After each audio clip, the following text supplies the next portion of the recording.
The Everything Sequel podcast is brought to you by Tuity Fitness and the Vegas Beer Guys. The Everything Sequel podcast contains explicit language. 'Cause we learned it from you, Dad.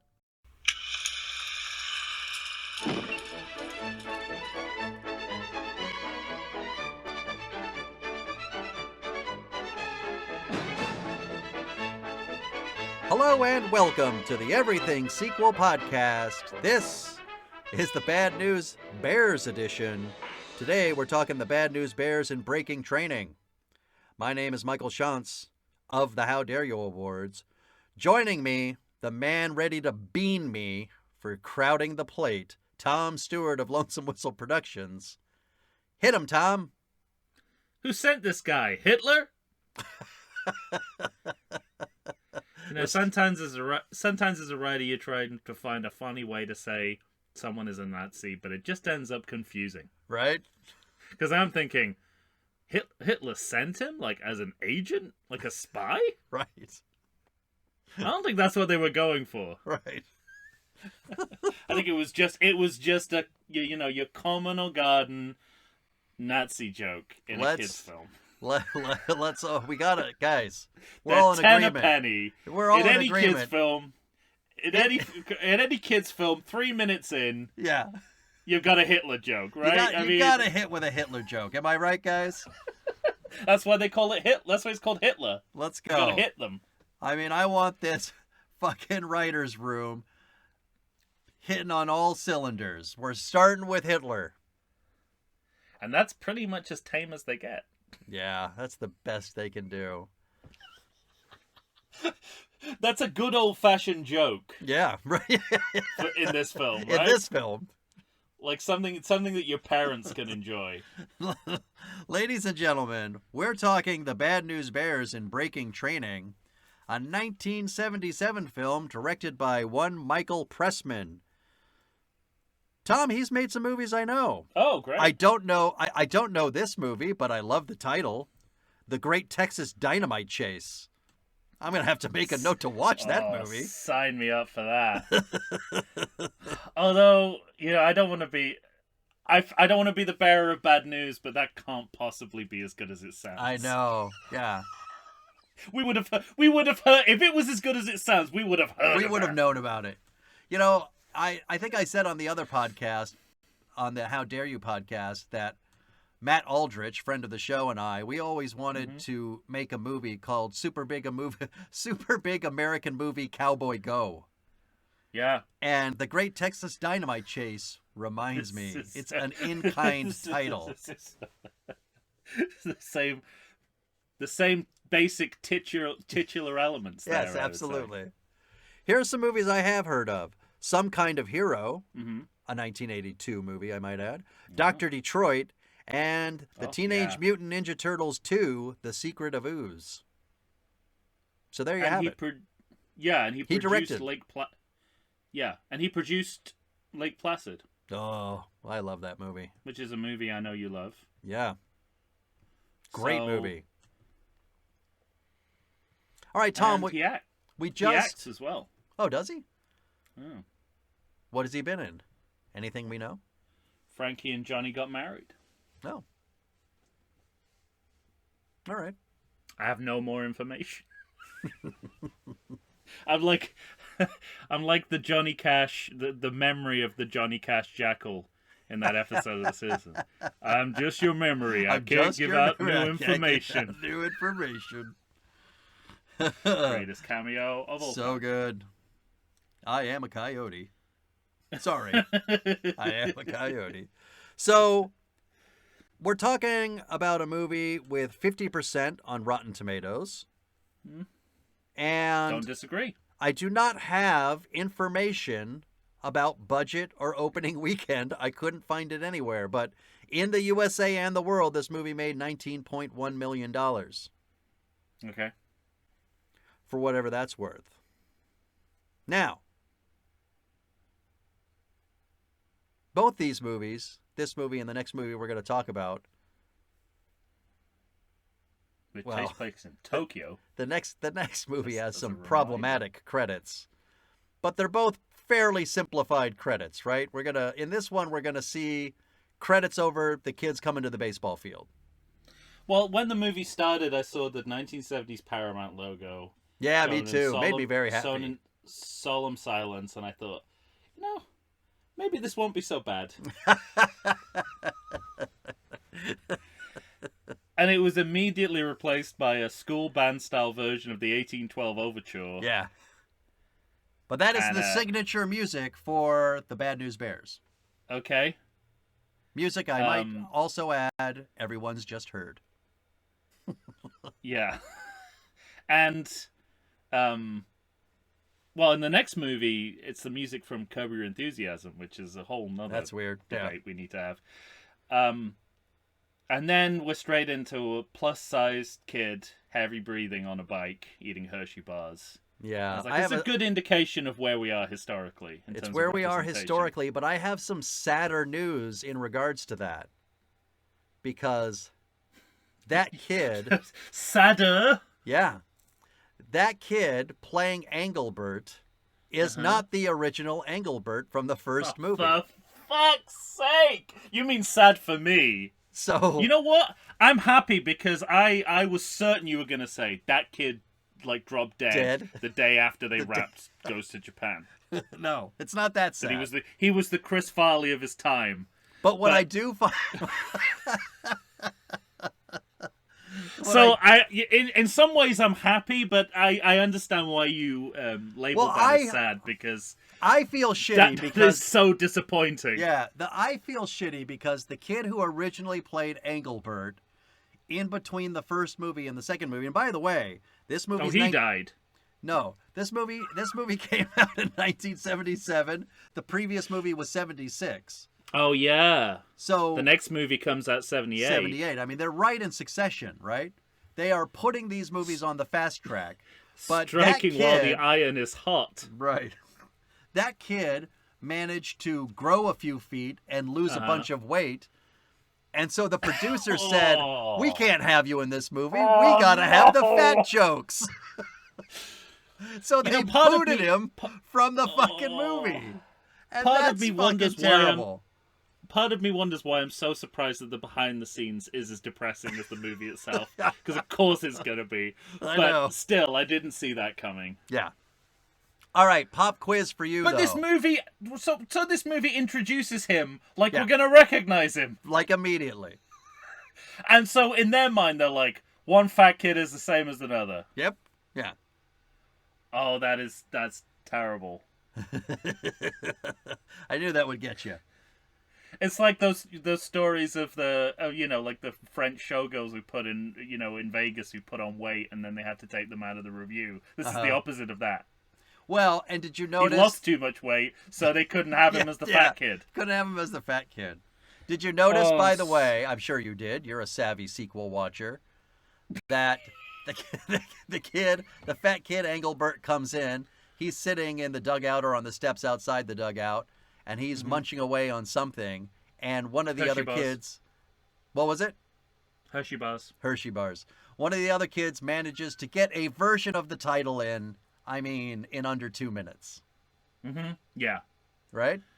Well, and even before that, so when the titles come up, they're really selling the Bad News Bears as the marquee name under which we can put literally anything. Yeah.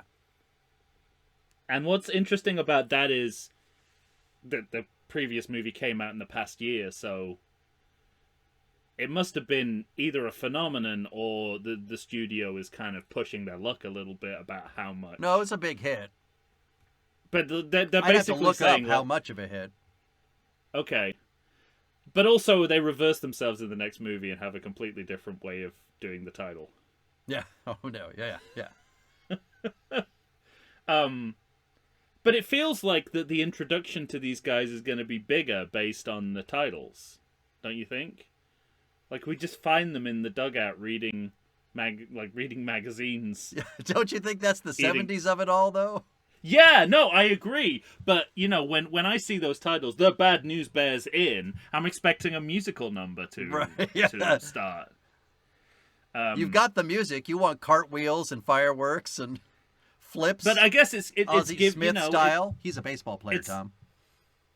Okay. Jose Canseco There you go. is also a baseball player. I can name any of those baseball players who are in that episode of The Simpsons with the baseball players. Darryl Strawberry and others.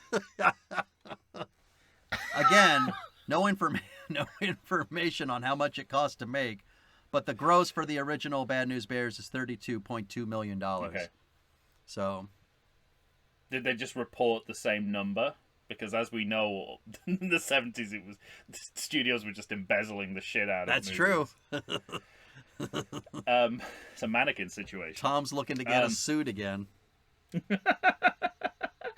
But it's like, you know, it sort of falls short of the way that they're billed, but it sets the agenda for the film, because these kids are just hanging out. There's going to be a lot of that, right?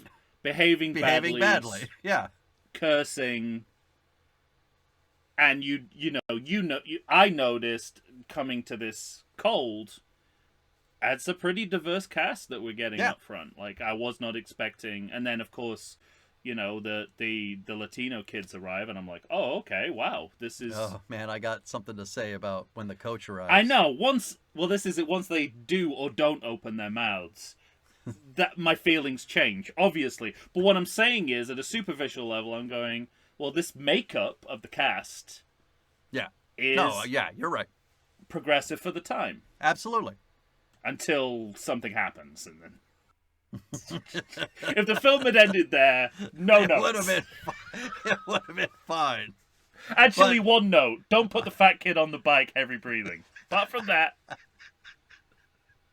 I do have a first 60 seconds note, but just the one. And then you could have ended the movie. It's just 10 seconds later. It's just everything. It's just everything that happens up until now. If you could cut that out. Oh man, that's great. And then we have a sort of sequel surrogate fake out. Is that a good way of describing it? Where the film leads you to believe that the replacement coach, is the dad from Gimme a Break. Okay. With starring Nell Carter, if people remember. Mike has been possessed by the soul of a network TV announcer. Love that show. Nell Carter. But in this, he's called Mr. Manning. Mr. Manning. And this seems to be the film's way of easing us into the... The actor is Dolph Sweet. Isn't that a great name? He sure is. Isn't that a great name? Dolph Sweet. So, here's the thing. I have an equally good name in the next film. Okay. Remind me. Can we talk about, as Coach Manning starts talking to the kids and finding out their names and doing this and that? Because I had this moment. I think we've already heard Tanner. Tanner had a berserk out with the racial epithets. Like, he went it fucking knocked nuts. Me off my couch. Yes. He went nuts, and I thought, oh, for fuck's sake, this movie. It was like that scene in Ghostbusters where the couch, like, you're sitting in a lazy boy and it kind of like grabs you and then takes you into another room. That's how I felt when he opened his mouth and certain words came out that are hard to hear from anybody, let alone a child. Also, all being played for comedy. A blonde child. Yeah, specifically. A blonde Caucasian child. Right. Aryan almost. I mean, like, I sort of like, he can't help that he's blonde, but still. Right. They're obviously playing to that idea. But it's all hard to hear, but that is immediately followed by Coach Manning talking to the kids. I thought you meant that the audio was hard to hear, and I was maybe I had a different copy, but the racism was like... No, it was not hard to hear. It was loud and clear. Thank you. I was just like, I wish HBO hadn't done such a good job remastering this movie. You're right. I want to see whatever that copy is from the original trailer. That's what I want to see, so I don't have to hear it quite so clearly. But there's one thing that happened that I found interesting in which Coach Manning is talking to the two Mexican baseball players. Yes. So these Latino boys come up, and despite the fact that they don't seem to speak a lot of English, he seems patient with them. He's there's something within it where I thought, oh, okay, so this movie's had its Tourette's moment, and then it's going to go on to something else, and we're going to be okay. And then the very next thing Coach Manning does is he tells Ahmad that he's going to change his name to Andy because it's just easier to say.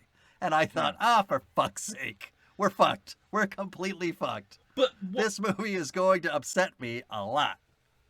But what's the storytelling purpose of having Mr. Manning in this scene? Is it just to let you know, Walter Matthau ain't coming back? I think that might be part of it. I also think it's this movie. Admittedly, that's what I was thinking, but I haven't seen the original, so I really did need to know that. I think it's doing one other thing, although it doesn't have to because it's going to do it again 5 minutes from now, but this movie is setting up that these kids who are in California have a plan to travel to Houston, Texas on their own. They don't need an adult. I tell you what, I like the idea. I actually think it's good writing as a way to reintroduce the kids. Mm-hmm. Because Mr. Manning comes up, he does the roll call. Mm-hmm. And, he's like, who's here, who's not. So we know who's going to made it into the, into the sequel. And we know who's made it into the sequel. So I think it's good sequel writing. Yeah. Except... for the racism. It is, well, yeah, I mean, I can't call that out every time. Right. We'd never get out of here. We do have to, we have a finite amount of time. But it's sort of said it, but it's also it's a fake out. It's he's not going to be the coach. Right. In fact, we're not going to have a coach until literally halfway through the movie. Well, and I also think he needs to be coached into becoming a coach. Right. Well, I think Kelly Leak fires the coach through motorcycle tricks. And also, I think part of that is building on kid fantasy. Let the kids come to the movie theater and see a kid tell an old person to go fuck themselves, they're fired, get out. Right. So, I think that's another reason it's in there. Yeah.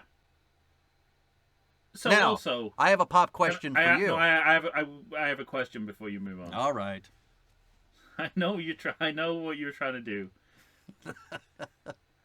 But you have the answer. You've seen Bad News Bears. Uh-huh. Is this what Kelly looked like in the original film? Yeah. Okay. So, why does he look like he's from Easy Rider when it's 1977? That was his whole thing. He was a motorcycle guy. Okay. He smoked a lot of cigarettes. They never thought they could get him on the team. Okay. Because he was like the best baseball player in town that was too cool and doing stunts and tricks to be on the team, and then they got him on the team. That answers my question, because my question was, did the late 60s counterculture look hang around a decade? Mm-hmm. Or is Hollywood just behind the times? Hollywood's behind the times. Yeah. They just don't know that kids don't look like this anymore. My pop question for you is, do you know that actor? Yes, I absolutely do. And where did we recently see him? From the 2014 RoboCop. That's what I'm talking about. Yeah, I recognized him instantly. Okay, good.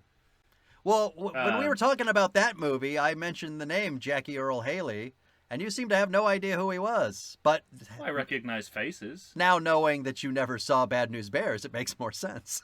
I still don't know who Joel Kinnaman is, or even if that's the right name. No, that's right. Okay. There you go. All right. The more you know. Yes, indeed. Now, we've seen some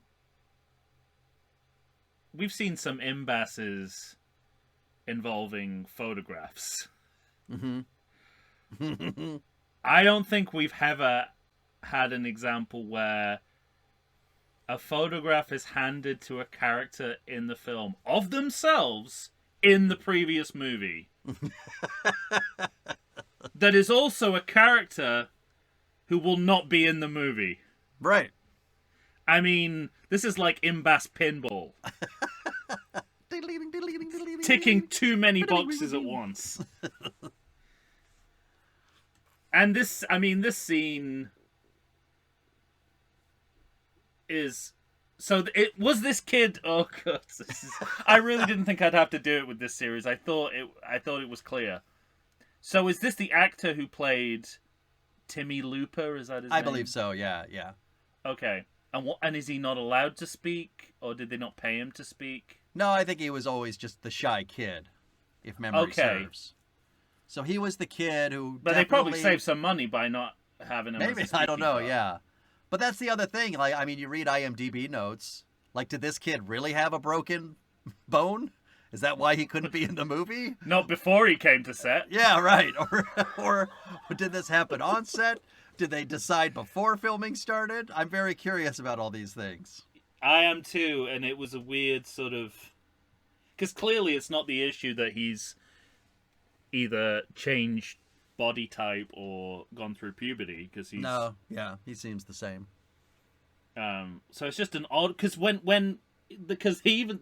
in the roll call, he says, oh yeah, he broke his leg. Mm-hmm. And I'm like, okay, so he's not going to be in the movie. Right. But the next scene... But then he's in the movie, right. But then he's in the movie. But then he's not in the movie physically for the rest of the film, yet... But we have little... Tanner won't stop talking about it. Tanner won't stop sending postcards. He's fixated on a character who's not in the movie, so I don't think the movie's got over him not being in the movie. Right. No, absolutely. But they seem to have actively chosen for him not to eliminate be in the movie. him. Yeah, I don't know. I guess they would. I don't know. I mean, they want him to. I don't know if they wanted to replace him or they couldn't get him. And so they were like, well, let's put all our eggs in the common basket. Yeah, I mean, the thing is there's no information to explain any of this. You know, it's not in IMDb notes. We are never going to know why. I'm just your memory. I can't give out new information. I can't. This is fantastic. So this episode will be endless, wild speculation with no ramifications. Yep. And no amount of research will tell us if we're right or wrong. This is the perfect scenario for our us. discussions. Man. And this is the point where I've got the note that you already made. When they talk about Japan, they're setting up the next sequel. Yeah. But I was like, hey, why don't you get a lead actor for your movie before you start setting up your sequel? That's the thing. I mean, film. These two movies have some compulsions.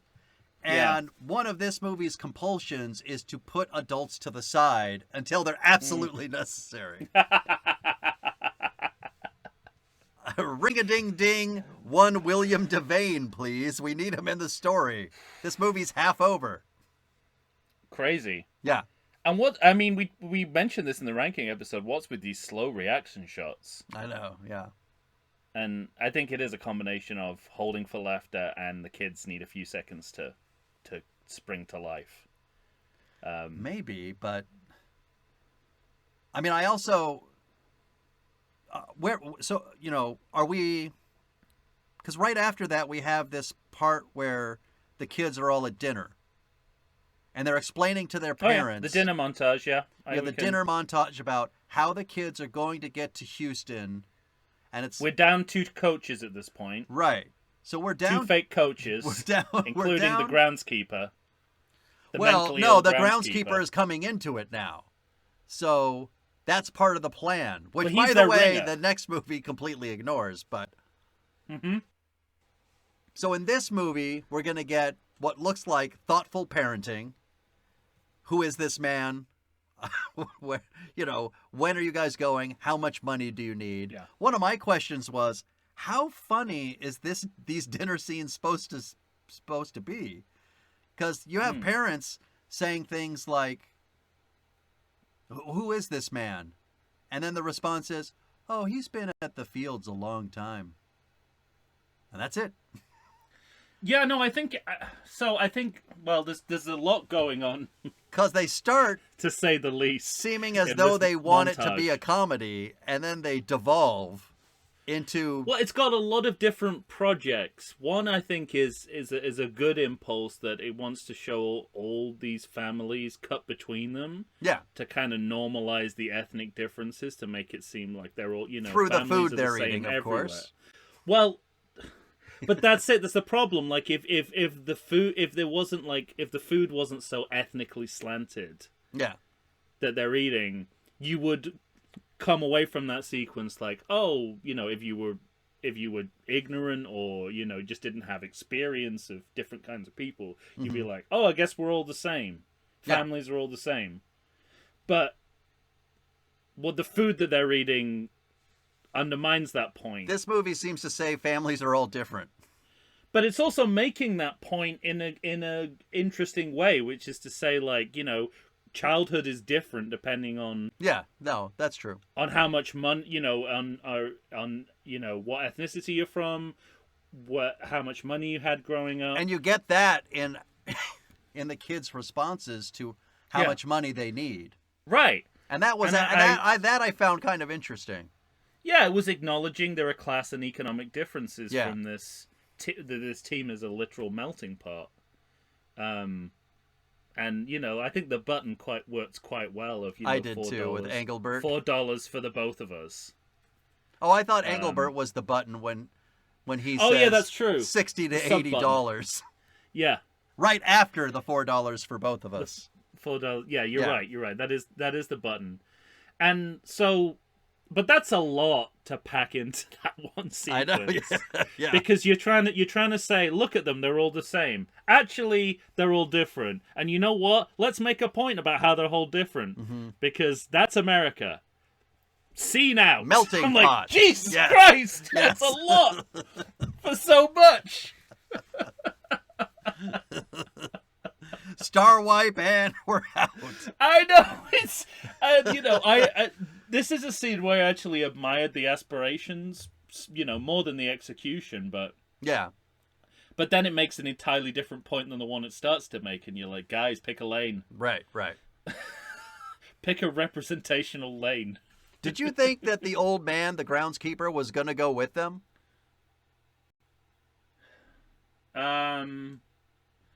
I guess so, because he's a. I thought he's the I thought coach. it made their job easier to just bring them along.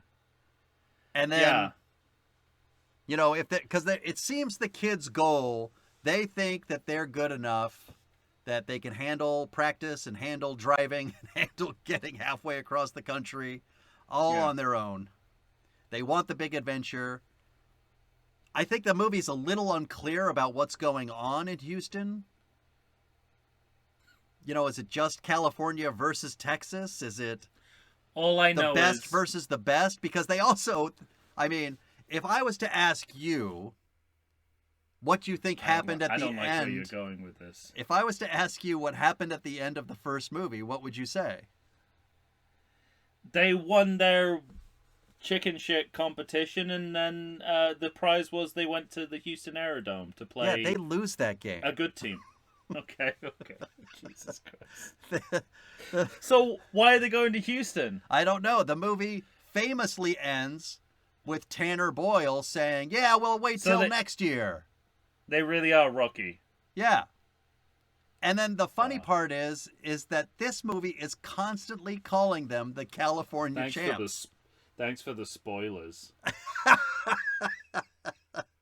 Hey, it's not my fault. And 1976. there's no excuse for this misremembering. It's not like the movie Yeah. was 5 years ago. No, right. I mean, it's pre-VHS, but it happened. I mean, you probably wrapped and then took a weekend and went back to making this. Mm-hmm. So there's no way anyone forgot that's how it ended. They spend this whole movie calling them the California champs, And then I don't know if you noticed in the next movie, there's like a news report on in the background, and it's like they want to retcon their retcon, because there's a newscaster saying the Bears famously lost their big game and took second place in the Van Nuys Little League Championship, but now they're going to Japan or something like that. Maybe this is where our picture sequel comes in. Yeah, right. The interquel between the two movies. Yeah. That shows why they think they're the California champions. Yeah, that's crazy. What a weird inconsistency. Very strange. Is it just like, well, it kind of felt like they won. So let's say they won. Yeah, maybe. All right, why don't we take a break? Yeah, we're on the road. We're on the road, or almost on the road. We got to fake out the cops. Fake out the cop. Oh yeah, well that's on the road. Yeah. All right. Oh God. We'll take a break. Forgot. Oh no! I don't even like looking at my notes. We'll see what's wrong with Tom when we get back. Oh God! I forgot about this. Look forward to that.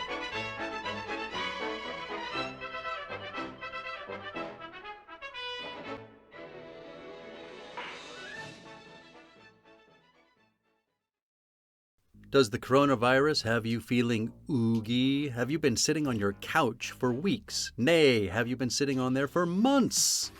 Well, it's time for you to get back in shape. Check out 2AT Fitness. You can find them on Instagram. You can find them on Facebook. 2AT Fitness was started by Tina Bernard. She is ready and raring to go to help you get back into the shape you want to get into. They've got all kinds of classes. They've got outdoor in-person classes. They've got online classes if that's what you prefer. Ladies and gentlemen, it's time to get back in shape. You're going to find a variety of exercises. You're going to have strength training, cardio, weightlifting, even fun 5-minute burnouts that will push you to your limits. So get off the couch, get into shape. Go ahead and check out 2AT Fitness. Tina Bernard has got you for all your needs. I know her personally. She's fantastic. You're not going to meet a better person to help you become the new you. Check it out. And we're back, ladies and gentlemen. Tom and I are finally on the road with the Bad News Bears in Breaking Training, directed by Michael Pressman. All right. We spend a lot of time on the road, Tom. A lot.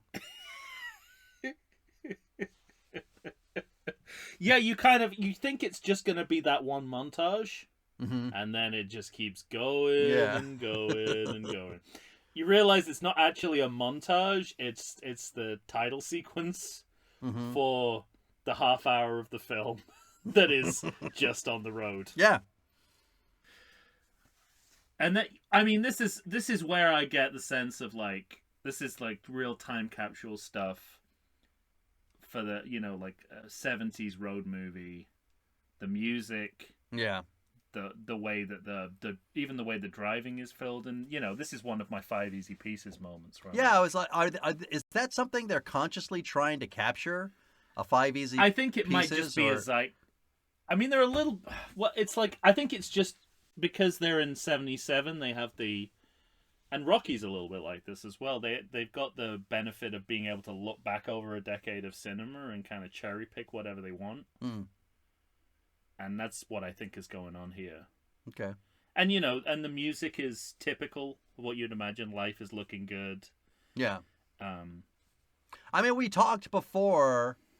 I don't know what we were talking. Oh, with the Omen series, I think we were talking about, disaster pictures being popular at the time. But so were road movies, right? So we're cherry picking from that, right? I mean, let's borrow. Yeah, that goes a long way to explain why so much of this movie is in on the road. formula for what they think is going to work, right? Definitely, that's got to be part of it. I mean, the other explanation is they're killing time because they don't have a movie. Yeah, that's true. They've got like half a movie. They have half a movie, maybe a third to half of a movie. They've got a scene.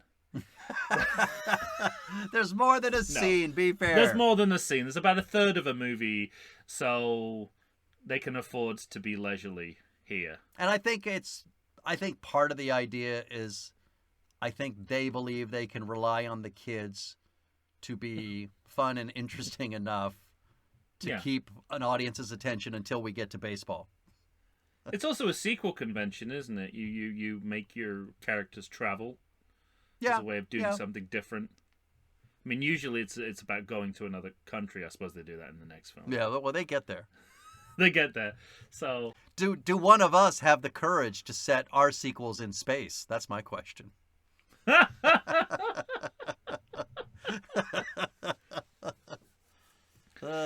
Interesting use of the word courage.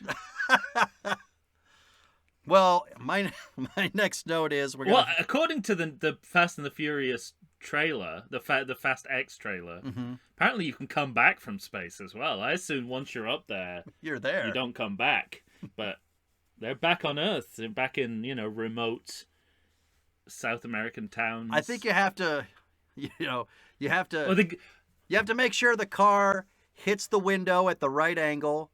And it will get hot, but not, burn up. And then you just kind of gently fly back down to the road. But if you hit it right at the right angle, it won't explode when it hits the ground. You can just keep going at about 100. Maybe some of Fast 10 is going to be set underground. In like the center of the earth. It's about the only place we haven't gone yet. That's it. I literally can't think of anywhere else they haven't been. The afterlife. I love that you can boil down these. That's the one with magnets, right? Or is that the one with the safe? That's all I need to know from the Fast and Furious movies. God magnets. We'll get that one. We'll get there one day. Oh, I love them so much. It'll take us about a year to get through that. I'll tell you. We'll have to break it up. So I think all of that is going on. But what happens on the road is we spend a lot of time faking out cops with glasses, hats, and cigarettes. And of course, it's Ahmed who talks about going to, being sent to the joint. Sent into the joint, yeah. Yeah. So anytime the police are involved, we're going to the joint. Ahmed is our go-to commentator. Yeah. Which, obviously, there's few racist assumptions underlying there. But also underlying truths about, how black kids must feel about the police. Absolutely. The problem is you can't untangle the two. No. That's this movie's problem. It's just like everything it does that's progressive is kind of like tied up with stereotype and racist assumptions that you just can't separate. There's no way this movie the movie doesn't know how to. It doesn't have I was going to say, this movie it has no idea how to be nuanced. Well, it's not even about nuance. It's just about, what the scene means and then what we think of. Basically, it's the racist assumption of the people writing it. Yeah. That's undercutting everything that we're trying to do that is positive and progressive in this regard. Because it's, it's a authentic depiction of,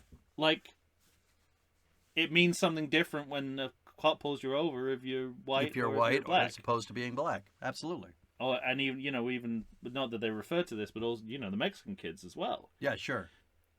And I'm just so glad that the next film somewhat redresses that balance. At least Ahmed gets a voice. I was gonna say I love that Ahmed gets a voice in what he sees in the character of a white man older than him.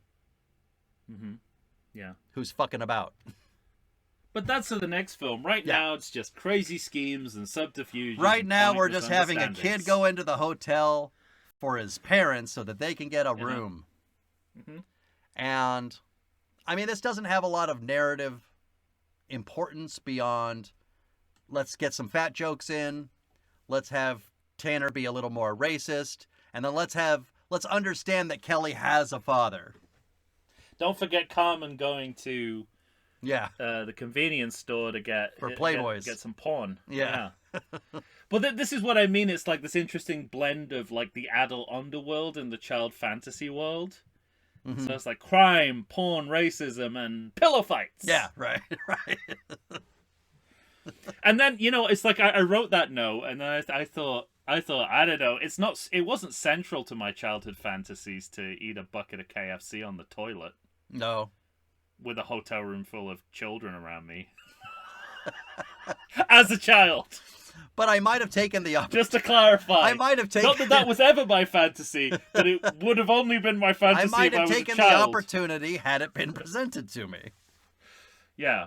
And you're right, it's just, Engelbert Mark II Yeah. doing the fat shtick. Right. Let's call the Colonel. Mm-hmm. The horrible part of that is, as a chub myself, I was just like, oh, great idea. God, Engelbert's on it. Right. Because they've been on the road for so long. They haven't had a real meal. Right. At least he's got the foresight to be like... And he's the only one eating. Well, at least he's got the foresight to go like, okay, where are we? We're in a motel room. We need like a chain, something we know is going to be here because we don't know where we are. Yeah. We'll go through the phone You book. can get a lot for cheap. Yeah. I just wouldn't eat it on the toilet. Agreed. Now, this is where, like, as you said, this is where the lead of our film is, and special guest coach. Yeah. Is introduced a third of the way into the film as a photograph. Yep. So we haven't moved past that imbas. We got imbas going heavy. But we also haven't introduced the lead character of our film yet. Nope. Except in picture form. In live action. If you want to put it that way. And if you think that racism isn't enough, we're also going to get back on the road in the morning, and the kids might be represented as potential rapists. Oh, everything to do with the scene with the female hitchhiker is wrong. Oh, everything. I'm telling you. The implied threat of adolescent sexual attack is potent. Yes. In that scene. So, she can't get out of there quick enough, thank God. It's like a scene from Texas Chainsaw Massacre. Yeah, it really is. When the band, notice I'm not even saying it's like a kids movie version of Texas Chainsaw Massacre. It's like a scene from Texas Chainsaw Massacre. When the van starts backing up, I got a cold sweat. I was like, oh fuck, oh fuck.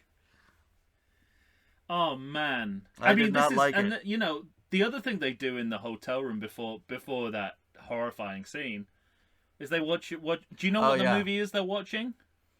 See, I always just call it One for the Gipper. I know that's not the title, but that's how I think of it. It might be. It might be. I couldn't. I basically at that point I was like, well, all my film research experience is not going to help me here because I need to know who that sportsman is. Right. I want to say. I'm like, that's nothing I know about how to search for films is going to help me now. Right. I want to say, I thought I knew that Ronald Reagan was in that movie. I thought I had a vague recollection. That sounds of familiar, One for the Gipper, but it's not Ronald Reagan on screen. No. That would be all kinds of... Newt Rockney, All-American. Okay. Wow, that was fast. Yeah, see, when you know something about sports, it gets a lot easier.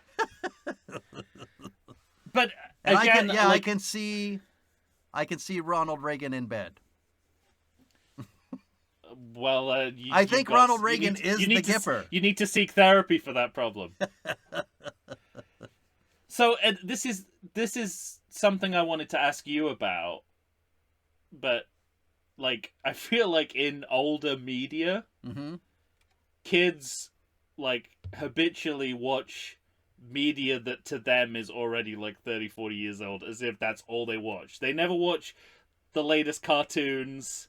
They're always watching something that's like 20, 30 years old. In watching these movies, I realized that I, even probably a little more so than you, because I'm a bit older, I lie in this weird area where I can refer back to the dawn of television, even though I wasn't there or anywhere near it, and then beyond, where I know of it.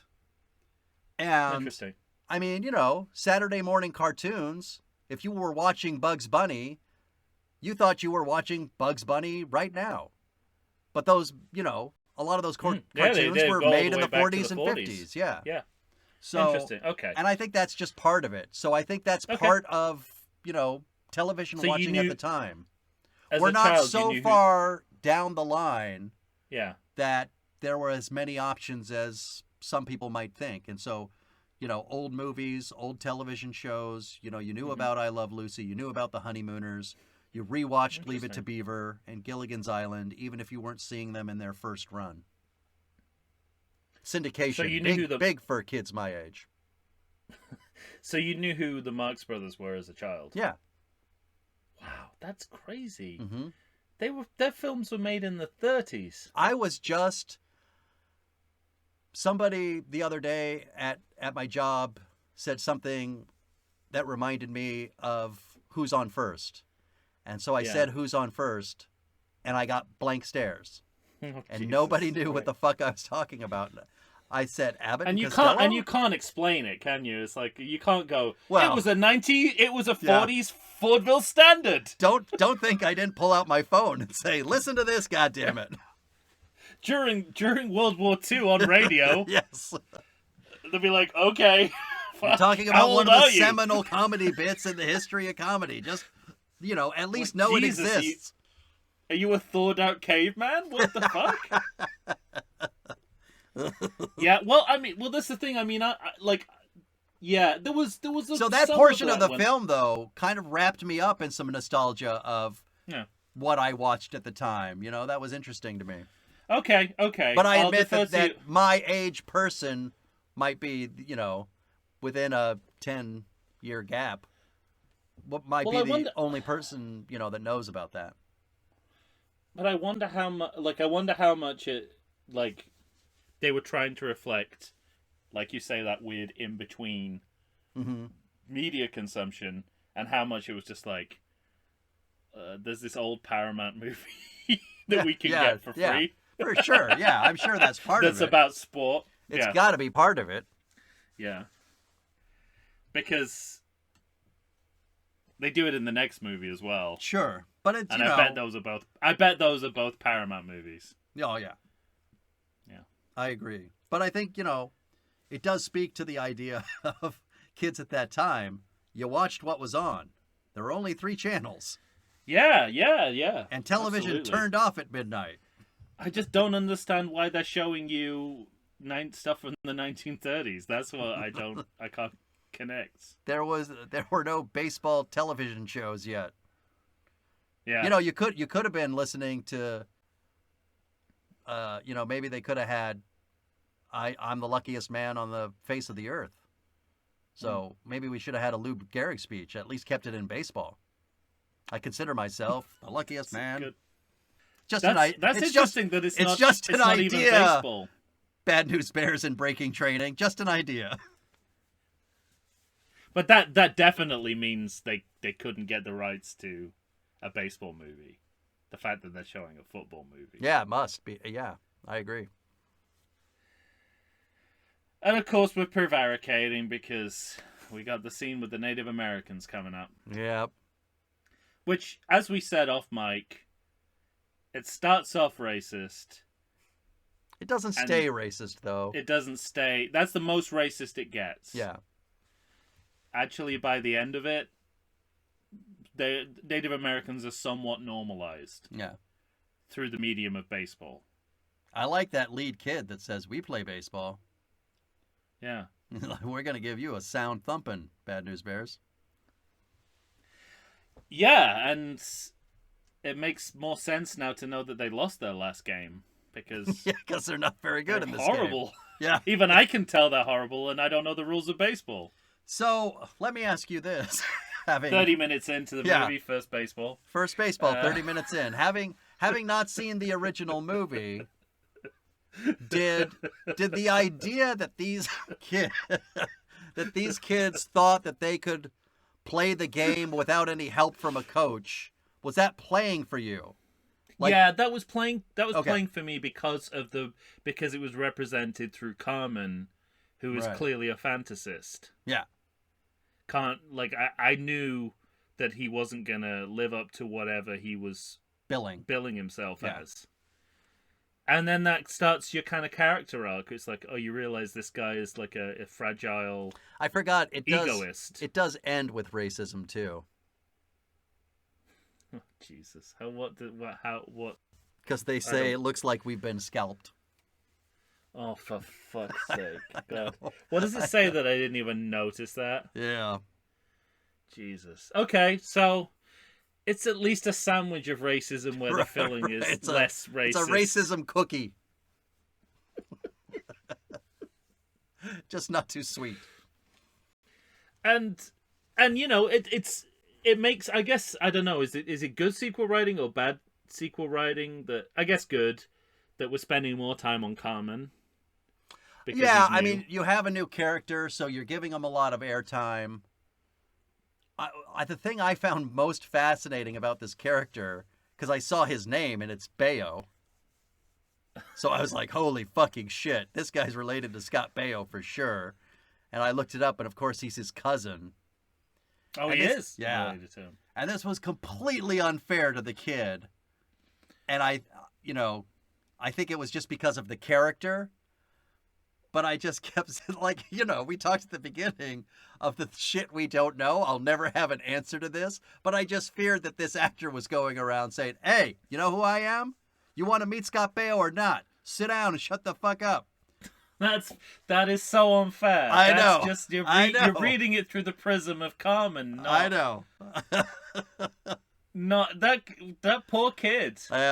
He's already probably getting racist slurs behind his back. Well, he's certainly getting it from Tanner. Get him on screen too. Yeah. So clearly the kids are like, well, we didn't hold back in the film. Why would we hold back now? Of course not. I hope it's not true. I like it because I think it goes somewhere, and then it dovetails with, the growth of William Devane as a coach, that he's able to coach Carmen into. It is a second character arc for the movie. Yeah, he can. Then William Devane can something, coach him into believing that he's the player that he thinks he is. Yeah, in his mind. And I like that scene because apparently that's how sports works. Well, what I like about it is I thought ability and talent and experience played some part, but I guess not. You could have ability, but what I like, he doesn't. No, but he does. He does. But his is all. But it's lie. Everything he says is a lie. No, but he has a natural ability that he takes too far. And what I like is that Devane, as a coach, keeps it simple. And says, just do this. It's all you have to do.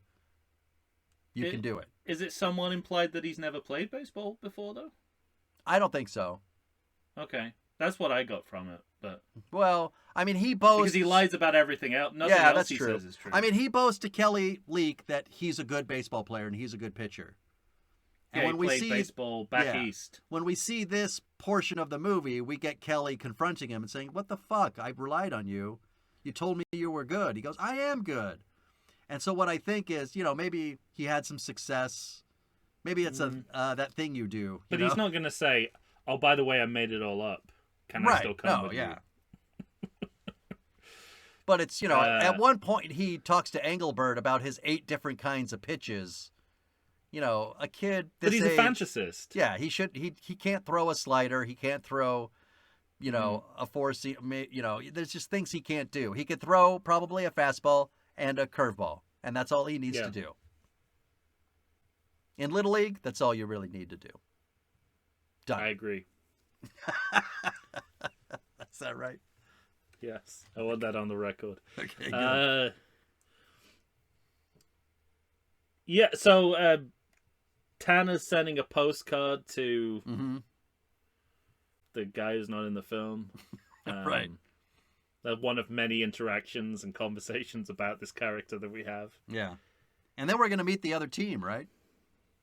Yeah, so I think they really missed a good chance for I mean, you must have been pleased as punch to see J.W. Pepper. Well, but before that, as we arrive, this is a moment where I'm like, the leisurely pacing and the inability to edit at the right time is we're going to hold back the comedy of this movie. Mm-hmm.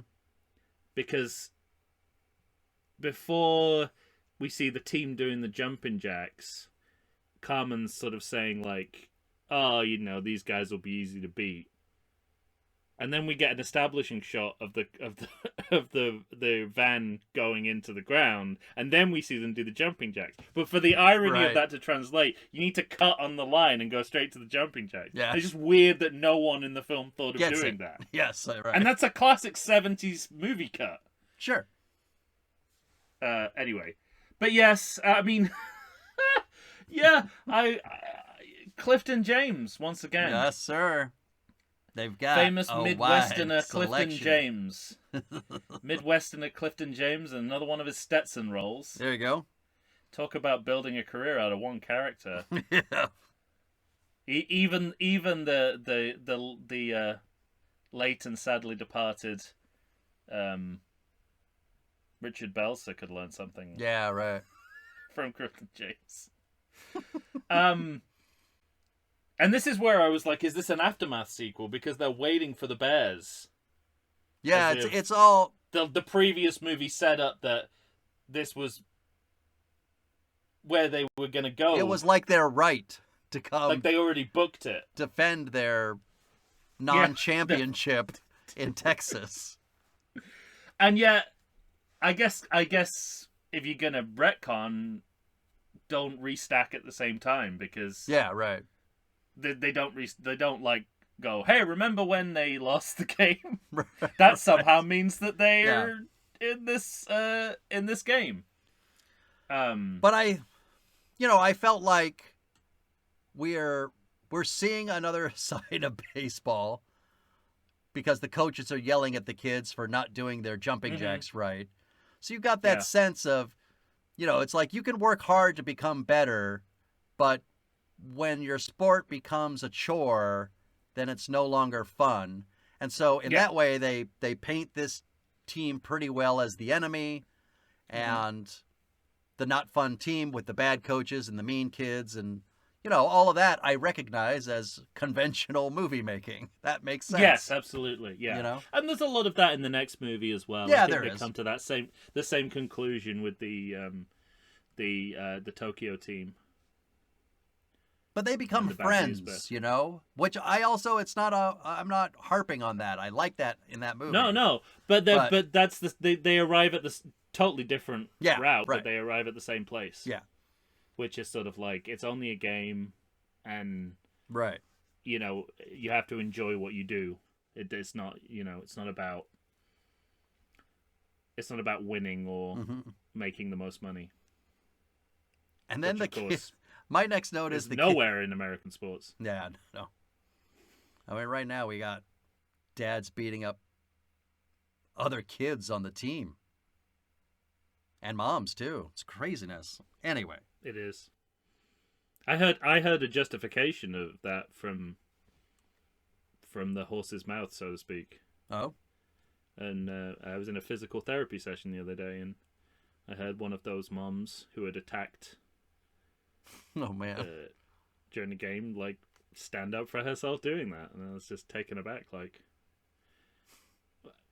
it's just violence. How can you stand up and say, I committed an act of violence and I'm proud of it? Anyway. It was wrapped up in, this is my story. Yeah, even if it was like, oh, I've been drinking or whatever, like, oh, it's like crazy, I got caught up. Like, it wasn't like that. It was like, well, I'm going to, if everyone's getting down, I'm going to get down. Yeah, exactly. That's exactly what it was. And I was like, the ultimate justification. Yeah. Doesn't mean you can, like, fight off people like you're a panther protecting its cub. Yeah. Anyway, that's going well off the point. But that's the state of sports today, everyone. Agreed. New segment, State of Sports Today. Well, the next thing we know, the kids are going to get in some trouble because they've gotten into the hotel, but they weren't looking at parking signs.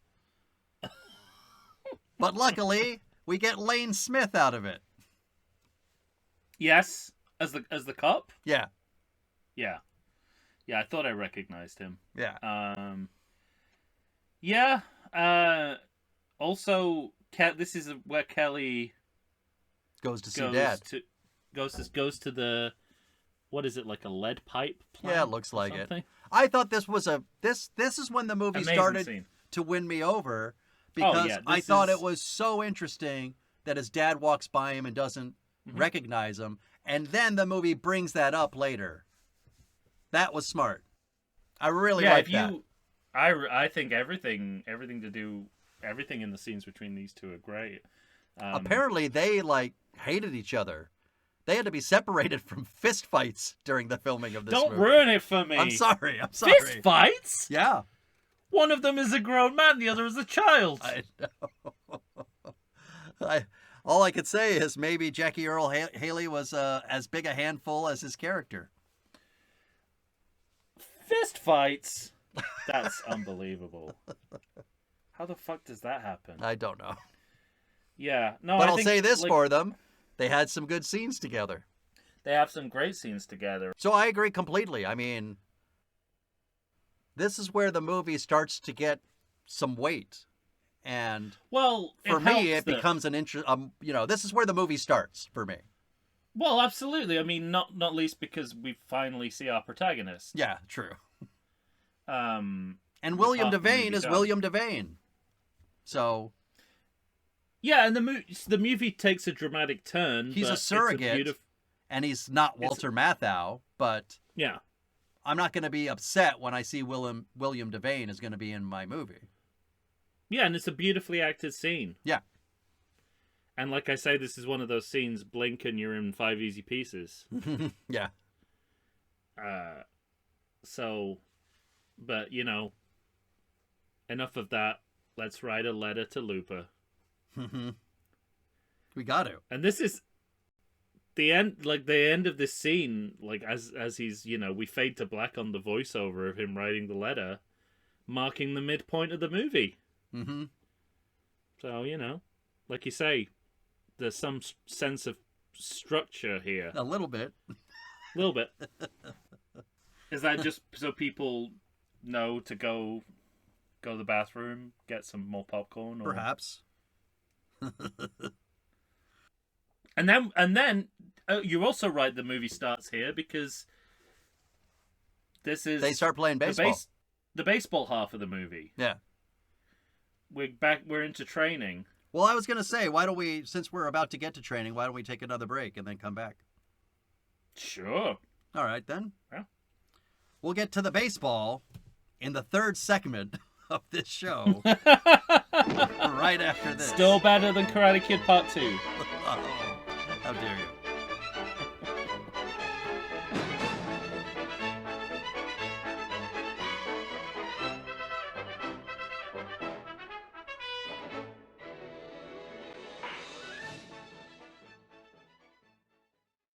I like to think I know something about beer, but nowadays even I get overwhelmed when confronted by the exhaustive selection of craft beers they have at bars, breweries, and even grocery stores. Back in the day you had one, maybe 2 craft beers to choose from, and if you were confused, you ordered a Guinness. But in beerstinations like San Diego, the craft beer options lately are in double, sometimes even triple digits. So what's a beer drinker to do? You need what I need, the Vegas Beer Guys. Your beer of choice should be a perfect blend of malt and hops. And so a live show about beer needs that same balance. And the Vegas Beer Guys matches beer expert Dan Aker with self-proclaimed beer novice Stephen J. Weiss. The results are eminently drinkable.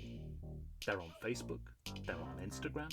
They'll try new beers, they'll tell you about beer. Think of them as your beer Sherpas guiding you up a foamy-headed mountain to reach the peak of your pint.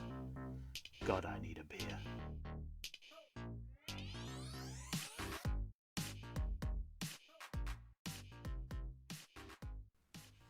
And we're back, ladies and gentlemen. Tom and I are here, about to hit the field with the Bad News Bears in breaking training. You have to admit, this movie gets markedly better from this point on. Yeah, that's true. It's got momentum from here on out. We know what the film is heading towards. One of my next notes was, apparently there was a timetable to get to Houston, Texas. The kids didn't seem to know about this. No. But the screenplay knew. Yeah, didn't tell us. The kids didn't talk about it once. And, we still have to work a little bit for for William Defane to kind of step into the Yeah. coach role. He has to be coached into being a coach. Yeah, he's got to even talk though he's to the coach. cop. He's got to talk to Yeah. Lane Smith. Yeah, And he's able to smooth over a criminal digression by an athlete right. with the promise of free tickets. So there you go. He's established his credentials as coach. The cop is on the take. Yeah. But And one of the first to jump up and say, "Let them play." Yeah. And then we get our obligatory Texas barbecue scene. Mm-hmm. Another locale in which we can talk about a character isn't in the film. Well, one of the things that I found funny was Coach Devane, or Mike Leake. He, the kids say, "Hey, we don't need any help," and he watches them suck ass, right? Like they're terrible. Well, we have that great. Again, it's another impasse where he's reading the paper where it has the image of them, I guess, losing. According to this movie, perhaps winning some game we don't know about. And he pulls it down and then sees the debacle that's on the field. Right. So, but what I like is that he says, "Hey, now I might be able to help you. What do you think about this?" And they're like, "Okay." And he goes, "All right, the first thing we got to do, go get lunch." Yeah. Well, I mean, it's like, he's got to ingratiate himself into the all right, fine. into the group. I would say run some drills first. He's also working on being a father as well. I mean, that's all true. the subtext of it. So it's like, he's like caught between the parent who takes them out to pizza afterwards and the coach. Mm-hmm. And then this is, I think, a masterstroke of product placement. Is that you don't show the product. You have a character in the movie who's a personification of the product. So Clifton James's character is a Budweiser sponsor. Right. That's his character. You have like an advertising spokesman in your movie. And the rest of the scene with him and William Defane plays out drinking like a beer. Budweiser commercial. Yeah, it's absolutely. To solve all your problems, just have a bud. Have a beer. Yeah. So it's like instead of finding and it works on commercial logic, because instead of finding a character reason how Mike saves the day, they let the Budweiser do the work. Well, not just that, but something interesting was happening in this section of the movie where Devane's character had to keep solving problems for the team. Mm-hmm. And his solution to all the problems was to just kind of be laid back. He's not the guy that runs up and says, "Hey, my team's supposed to be playing. What the fuck is going on?" He's the guy that just sits next to him. He goes, "Hey, damn nice to meet you. Well, yeah, I'll have a beer. No, that team's not the Bears. That's the Bears over there." Yeah. It's like you show him as smart enough to read the room, to like know what's going on, and then understand that what Cy or that's his character. I keep wanting to say J.W. Pepper. Did you notice that he said Pepper at one point? I thought that was a nod.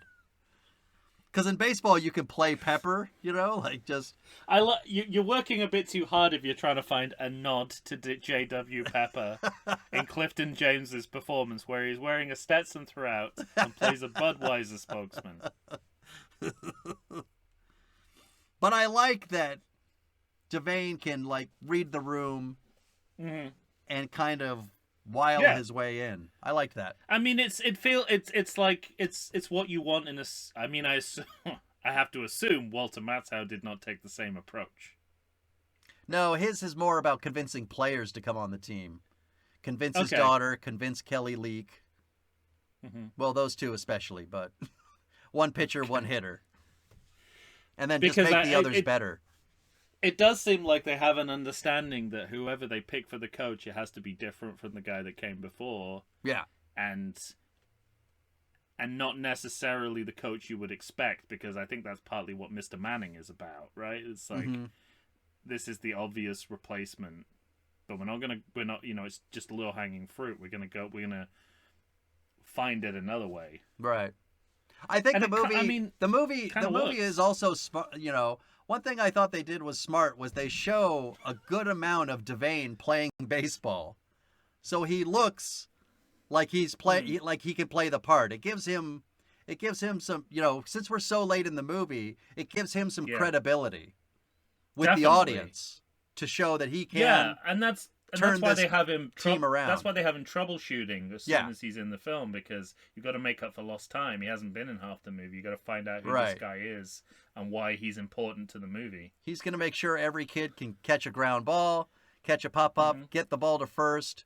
He, fixes Carmine. There's a lot in that section about him getting shit right. Yeah, and the other smart move is to have it running parallel to the development of his relationship with his Kelly, son, right?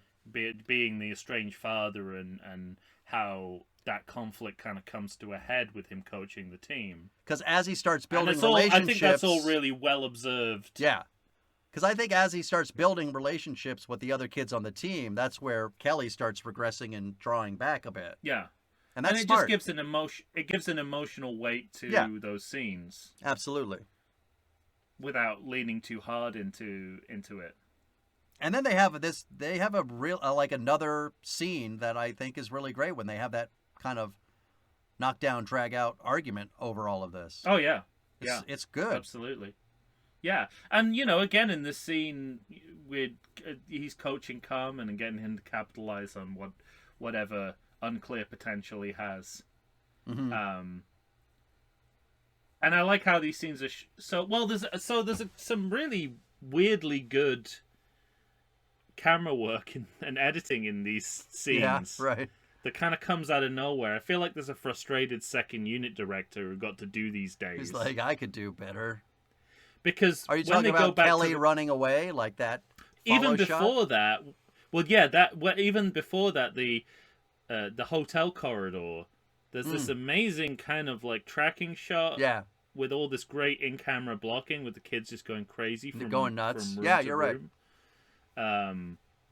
And I just thought, it was like some second unit director's time to shine. Yeah. And then the baseball sequences, the coaching sequences look like they're filmed by someone who's filmed sporting events, because he knows exactly where he follows the ball in every shot. Yeah. Or at least somoneone who understands that. Who understands baseball, directing sports, yeah. Or just like any sport event, you just follow the ball, right? It doesn't matter what. Mm-hmm. You can cut, you can zoom, you can do whatever. Just follow the ball, make it make sense visually. Yeah. And then in the middle of this is this great nerd fantasy. Yeah. Of Ogilvy. Ogilvy. I was just gonna say, I like him. Women are just throwing themselves at this prize. I'm in love, the ladies say. But I like the one thing I like about it is he is finding out like legitimate dirt about the other team, but it's never presented in the game as like this is how we're gonna win. It's just something to help. Like it's just that. But it doesn't help because his conclusion is we're fucked. But I just love it's like classic nerd fantasy, because this idea that women are just throwing themselves at you, but you're too cool and too committed to the project you're on to notice them. That's like every element of that is like a fantasy. Sure, I'm okay with it. Oh no, I like it. I just think it's funny. Like, I just think it's just kind of, and this so much of this is like the fantasy from the child's perspective. Mm-hmm. So it makes total sense. And yeah, and then it ends with that angry running, where you kind of feel the influence of Rocky. Yeah. The sort of melodramatic tone and the visceral imagery. But it's also seemed like it was trying to go for weirdly triumphant, which doesn't match what the character's going through. No. True. I got like half frustrated teen and half rah rah. Yeah, well, I think that's what Rocky nails, and everyone else is imitating that. All right. our prison consultant Ahmed hears himself on TV and realizes that he sounds different. Yeah. I think that's what I'm supposed to get from this scene, and it's horrible. So, I yeah, was and hoping that it was. No, I guess because it is the black kid. But my hope is because everybody has that when you hear your voice. Yeah, You know what I mean? exactly. And again, I think it's like the joke is that right when you hear your own voice, she doesn't sound like you. But because they've chosen to do it with Ahmed, Yeah. and the reason they've chose it is because they can also get a joke out of the fact that he speaks differently, Yeah. which he doesn't, only to their ears, Right. right? Only to the ears of the people making the film. He doesn't actually still speaking fucking English Right. as well as, if not better than these kids. Absolutely. But I just hate the idea. Well, but again, like, there's a truth. You like. When you're different from the people around you, you internalize that difference. Yeah, sure. So there's a way in which you can make the scene tell a truth about Ahmed, but this is not it. Well, we talked about it before. I just don't think that this movie has that muscle. Yeah, true. Right. I mean, so And then we have another great scene with Kelly and Mike in the where he pool hall. talks about the little blue bicycle. Yeah. And I don't know if it's just fatherhood, but I find this stuff very affecting. Mm-hmm. And like, the example they've chosen is such a cautionary tale as a father. Yeah. You know what I mean? It's like, if you ever find yourself doing that kind of thing where you're trying to buy your kids affection, Yeah. it's time to pull back. Right. Like, that's what I got from that scene, and I was just like, wow. Well, that's what I got. And one thing I really appreciated was, I really thought, because this was a kids movie and it's just a Bad News Bears movie, I thought they were going to let Dad off the hook. I thought they were going to say, look, your mom said she didn't want me near you. She didn't want me talking to you. So I did what she wanted. And they never go to that place. It's him that says, it's easy to judge, but obviously you make choices and you have to stick with those choices. And of course you're filled with regrets. And they just, have to both sit in that he upset his kid and he understands that. And he's trying to communicate that to his kid. And, that's that 70s part again where it's just, they're having that tough talk. Sometimes people are just complicated. And that's fine. Right. But it all sounds and that's what's great about emotionally honest, which I really appreciate. Oh, yeah. Oh, it comes from a really honest place, and that's what's great about it. And they never veer too far in either direction. They don't over sentimentalize him, but they also don't over demonize him. Yeah. He's not an alcoholic. He's not, he's not a wife beater or anything like that. It's just that he's an absent father, and he's got his reasons for that. We don't find out what they are, which I think is a great move on the part of the screenwriters, because it doesn't matter. That's not the point. Right. We are where we good. are. Yeah, it's really good work. Agreed. And then the day of the game. It's time to win one for the Looper. Sunrise shot of the Astrodome, soaring music. Sports movie stuff. Yeah. Post Rocky. This is the only. So I said earlier I had not seen Bad News Bears. Well, on our ranking episode, I had said I hadn't seen Bad News Bears go to Japan when I thought I had, but I had seen this movie. And this is the only part I remember is parts from the game. Yeah. That's it. Yeah, more as you say, more references to Timmy. Sometimes you just got to accept that a character or an actor didn't make it into a sequel and just move on. Move on. I love, and again, this is where don't you think though that they're trying to give Tanner a mini arc? That he's this rambunctious bit of an asshole, racist kid, but he's got a good heart. It's literally the only sympathetic quality he has. Yeah. He does have at least the ability to care about the kid with a broken leg at home. A strong homoerotic desire for his friend.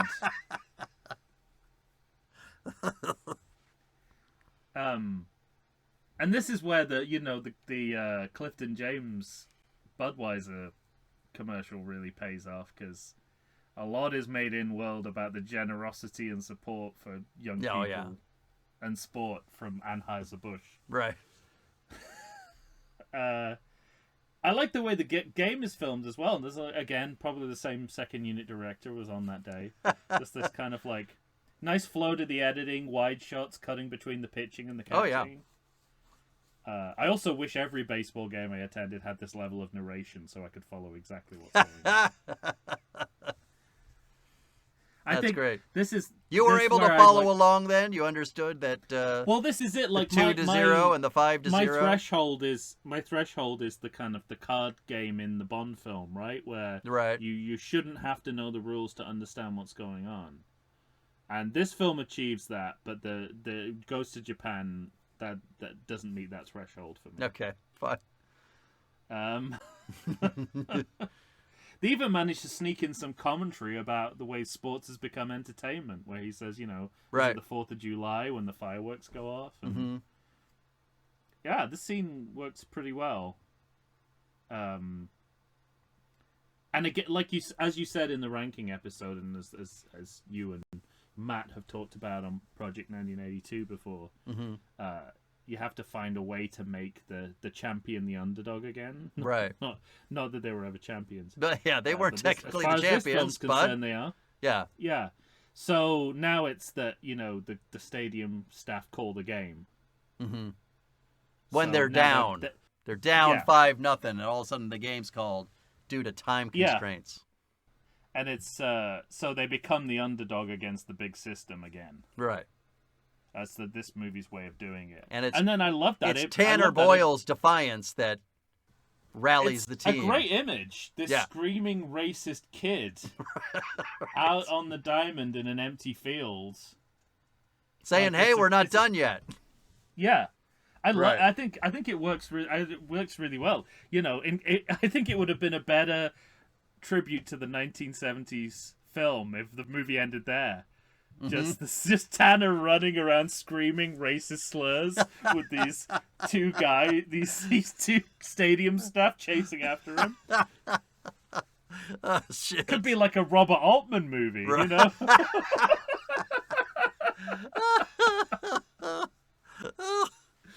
No, they gotta go for the heartstrings, Tom.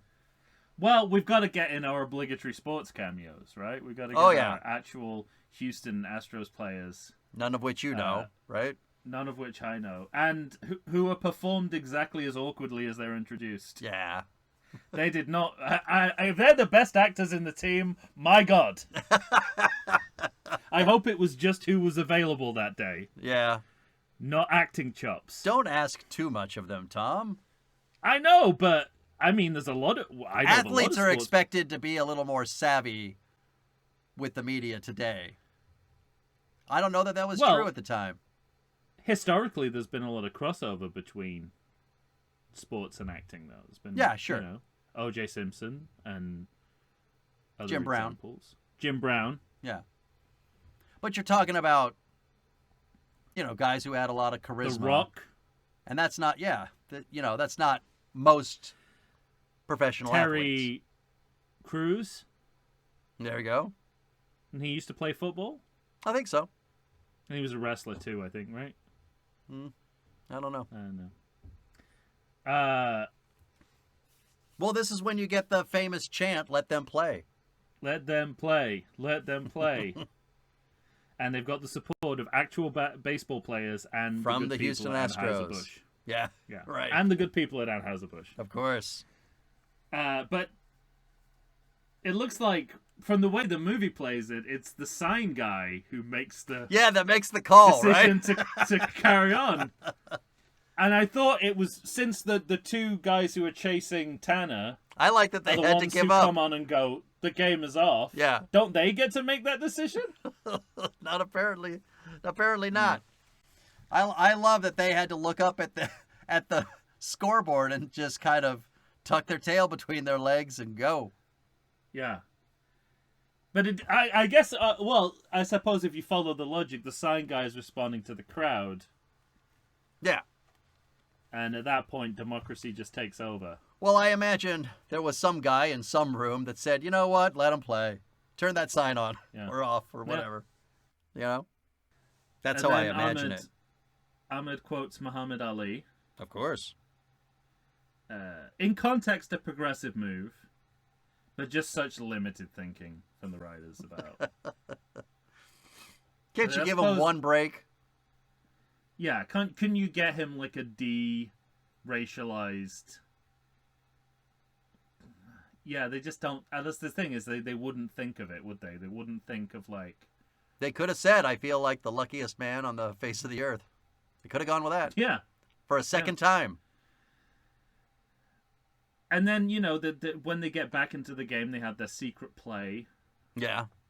which is great because it makes the think dimension of the training sequences pay off here. Like it's all about strategy, which to be fair is what they've been selling. What William Devane has been selling the whole time. To the team, strategy is more important than the talent. So it all tracks, I think. Yeah. From the coaching sequences onwards.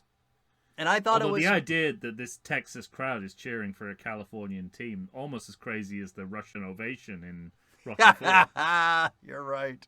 I didn't even think of it. Ain't They gonna like their happen. gumption, Tom. They like an underdog. Yeah. Remember the Alamo. They like their underdogs. Yeah, of course. Not to that extent, though. Not when it's outside of the state. One thing that I also thought was interesting, I mean, of course, it's Kelly Leak that comes up to the plate to win the game. Mm-hmm. But normally this sort of thing, it's bottom, not the bottom of the ninth, but I think they were playing 4 innings. So bottom of the 4th, 2 outs, the bases are loaded, you're down by 3, and he doesn't hit a home run. I mean, he does, but it's an inside the park, so it's not like the natural.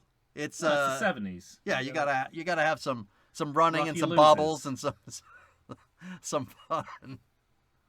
Even in the sequel, Rocky narrowly wins. Narrowly, by 1 second. Yeah, and as we know, it's not how it works. Yeah, and then another father-son bonding moment, acted and written really well. Of course, yeah, agreed. Again, those slow reaction shots. Apparently, there's nothing we can do about that. It makes it. At one point, I thought the streaming had stopped. Really? The reaction shots were so slow. And then Good we go stuff. full circle. We're back in California. Right. He's back on the Easy Rider bike. Mm-hmm. And we're back with the groundskeeper. We're gonna salute the groundskeeper. 2 of 3 coaches. that Show we've him had in some the respect. film. Yeah. Except for his special needs. Right. That's the only thing we don't respect. That's is the that- only that, thing we don't get. The man is developmentally disabled. Well, and of course, I've got a note here. I mean, I'm sure you have a credit check. But of course, the credits are going to be What shown makes you think over everything we've already seen. Yeah, I mean, that's the bulk of it, right? Yeah. 70s credits, you're always a little bit truncated. This is pretty extensive, though. All right. I think the problem is like going from the ending of the film into the footage, because going into the recap, because the first thing we see is the training sequence. So Yeah. it looks like Mike has gone back with them to California, Yeah, right. because all we're seeing is like we've gone from one green place to another green place, and so yeah, it's an uneasy. It would have been transition. nice. It would have been nice to have one scene not already seen in the movie, like showing Mike on the phone with his dad talking, that kind of thing. Just let us know the Interesting. relationship is still going. I mean, you can learn. You can learn everything you need to know about the film from watching the credits, Mm-hmm. except quite how racist it is. Yeah, that's true. The credits don't convey that. No. And yeah, it's replaying the film in montage microcosm. We're used to seeing this. Yeah. It's where sequels cross over with 1970s and 80s TV shows. It's an impasse all its own. Yeah. Even the credits can't get over the fact that Timmy wasn't in the movie. Because we have a recap of his one tiny scene. Right. I don't consider the near sexual attack of an underage female teenager to be one of the highlights of the movie worth replaying. To go back in and revisit. Yeah, there's some little boy penis going on there. Yeah, I'll say. I was just struck by the fact that, given there's clearly product placement for at least Budweiser, if not the entire Anheuser-Busch Corporation in this film, none of it is acknowledged. Yeah, right. The Houston Astrodome is, and the Astros, but that's it. And the shot, the background of this credit, I hasten to add, is Coca-Cola and Marlboro in the shot. So, what is... Budweiser must feel cheated. I know! It's sort of like... I mean, that makes it look really kind of duplicitous. Mm-hmm. Like they were really trying to get under the wire. Like it wasn't official. Like they never asked permission, maybe. Right. Well, I don't know. Yeah. Or like you know, whoever funded back to embezzlement again. Whoever funded the movie didn't want anyone to know that Budweiser had put money into it or something. I'm trying to think of movies where where product placement kind of takes over. It's like product placement plus. There's a Shane Meadows movie which was like a promotional movie for Eurostar, but it's a real movie except it involves Eurostar. The Eurostar train has to be involved at certain points. I'm trying to think if there's any examples in cinema where it's like baked into like actual characters. Right. I suppose IHOP in Man of Steel is the most recent example. Having an actual IHOP manager rather than just... Oh, Baskin Robbins in Ant-Man. Okay, yeah. That's terrible. Could it be working at any ice cream parlor? Couldn't he? Yeah, but they didn't go for, Ben and Jerry's. But then he has to say Baskin Robbins out loud like 3 times in the movie and makes it a less good movie. That's it. That's the end of my credit check. All right. Well, ladies and gentlemen, we've done it. We got through the Bad News Bears and Breaking Training. And you're going to have to tell us what you think. So by all means, you find us on Facebook, Instagram, or Twitter. You send us that email to everythingsequel@gmail.com. Don't forget, we have a Patreon. If you join, you'll already be able to talk about Superman and Man of Steel. And coming soon, both RoboCop from '87 and RoboCop from 2014. Thank you in advance. Yes. All right. And eventually one day you'll hear us talk about this, the original. Bad News Bear, the original and reboot of Bad News Bears. 2005, I think, right? 5, yes, it is, yeah. All right. And we'll update you as to the as yet unproduced TV series based on this. Yeah. We'll have that on Recap Corner. IMDb don't have an image, so don't hold your breath. All right, for Tom Stewart of Lonesome Whistle Productions, Michael Shantz here of the How Dare You Awards. When you hear us next, the Bad News Bears are going to Japan, friends. They are. That's it for now. Bye. A ball team of midgets? That's what they look like to me. I almost forgot to send it to you. Yeah. No, I didn't almost. I did forget. If by almost you mean entirely, yes. Shit. It's all right. That works. I'll just say it and end the episode. That was a good one. Yeah. All right, everyone. Take care.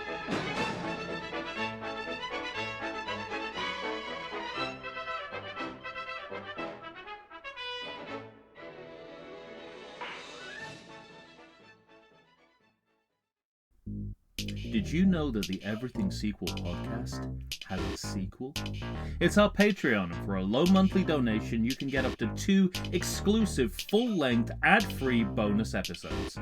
$5 a month gets you an episode discussing all the original movies from the series we've covered on the podcast. And that's a lot of snakeheads. But $10 a month scores you the reboot. To boot.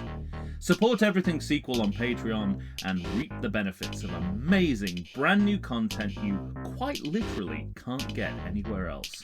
Got more money than sense? We also offer one-time payments that will get you in the driver's seat of the podcast, maybe even the passenger seat.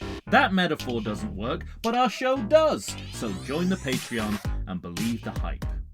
It's a sequel.